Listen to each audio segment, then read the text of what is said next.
Hello Internet, my name is Lave and I watched the most anticipated film of the year for me alongside Dunkirk. Dunkirk was amazing, and how does Blade Runner 2049 do? Yeah, it's amazing. I fucking love this movie and I really don't want to spoil anything for you, so that's my review. It's brilliant. I'm only joking, but rest assured the rest of this review is going to be completely non-spoilers. As I say, I only talk about what's revealed in the trailers, so you're completely safe here. No spoilers. I'm definitely going to do a spoiler review for this. I just need to see it again because it absolutely blew me away. With that said, this film is set 30 years after the events that unfolded in the first film. Ryan Gosling stars as K, a new Blade Runner whose job it is to hunt down replicants or synthetic humans and retire them or kill them. On his latest job, he unwittingly unearths a secret which sets him on a path to find Rick Deckard, the original Blade Runner from the first movie, once again played by Harrison Ford. So I've got to commend everyone who was involved in making this film. It really does feel like a massive achievement, and I'm including Ridley Scott in that, who is the executive producer. It just feels that every decision that was made from top to bottom was not only all correct, but it feels like their objective was to honour the original and expand upon it. And I'm going to say that a lot throughout this review.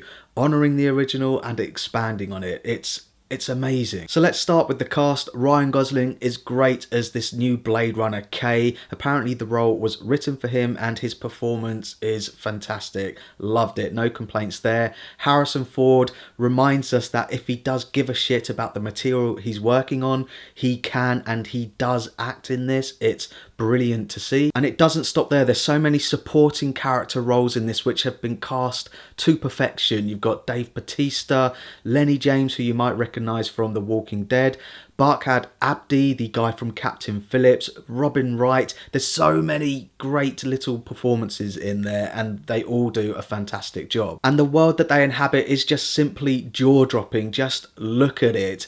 The best thing I can say about it is that it does feel like the same world that the first one set up. As I say, it's honouring it and it's expanding on it. It is the very definition of a dystopian future. It's a place that I love to look at, but I in no way want to go there. And with Roger Deakins as the cinematographer, it's just simply stunning. It's achingly and brutally beautiful. Give that man an Oscar. There are so many positive things that I want to talk about, but I don't want to go there because of spoilers. But as I say, it honours it and expands on it. You get to see how the replicants were created. I absolutely loved that.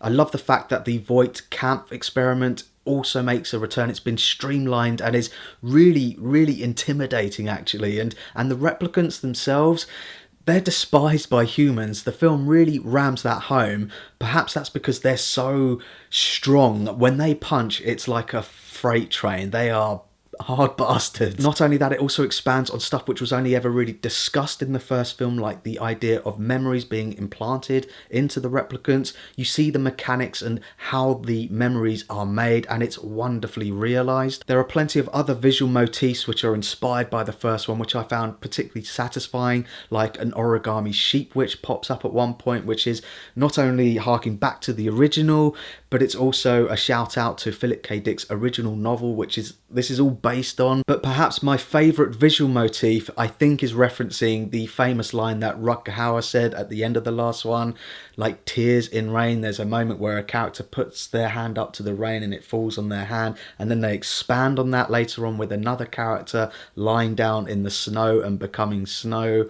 How awesome is that? To be honest, I could go on forever at how much I enjoyed this film and how good it is, but I don't feel like I can really do that without talking about spoilers, so I'll save it for my spoiler talk video.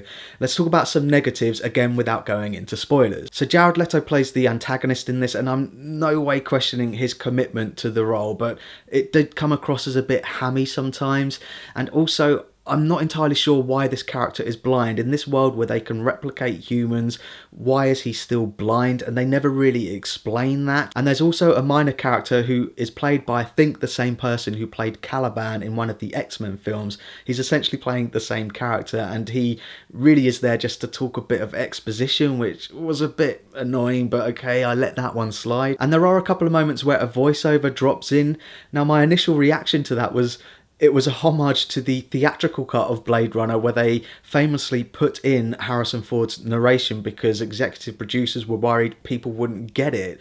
But then the more I thought about it, it's like, no, okay, it plays into more of the memory thing and remembering stuff, so yeah, okay, but it is a bit cheesy. And on that note, there is a moment in this film which kind of put the brakes on for me where it stops to go into a flashback, which is an important part of the story, I get that, but I would have preferred it if it had just been the character explaining it as opposed to showing it. It's a really extensive flashback and I don't think it really needed to be. And these last two aren't really criticisms, they're just observations. So one moment in the film, a character or a replicant is given a name and they say Joe, and I was like, oh my god, hey Joe, what do you know? In reference to Jude Law's character in AI. And the other observation is about product placement. Now, I love the fact that Atari and the Pan Am logos are clear on these huge skyscrapers. I love that, but then out of nowhere, I was like, Peugeot? What? So yeah, so Agent K's car is a Peugeot, and I was like, there's no way Peugeot is going to survive the apocalypse. No way. That's the only negatives that I can come up with. I have only seen the film once. I'm really fascinated to see how this stands up, but overall, I think it's a wonderful extension to the original Blade Runner. It follows exactly the same themes of memories and human and what it is to be human. Somewhere, somehow, Philip K. Dick is looking down thinking, that is amazing. And the best decision, I can't believe I haven't mentioned this guy yet, but the best decision that they did was to get Denis Villeneuve to direct it. The man is a living legend. He's got such a fantastic filmography, and this is his crowning achievement. Oh, so that's my thoughts on Blade Runner 2049, and pause the video if you want to take a closer look at my enjoyment tracker now. It genuinely feels like this is something special. The first Blade Runner is regarded as a film that raised the bar for sci-fi, and I genuinely think that this one has done it again. It's amazing sci-fi escapism at its best. It's the creme de la creme, the Rolls Royce of sci-fi films. Sponsored by Peugeot. What's that? Sponsored by Peugeot. So it's the Peugeot of sci-fi films. Yeah, absolutely loved it. I cannot wait to see it again, and I will get a spoiler talk video up for you as soon as I can. There's so much to talk about. I cannot wait to see it again and then to talk about it again. But until then, thank you very much for watching. I really do appreciate it. If you can, give this video a like and don't forget to share the lave.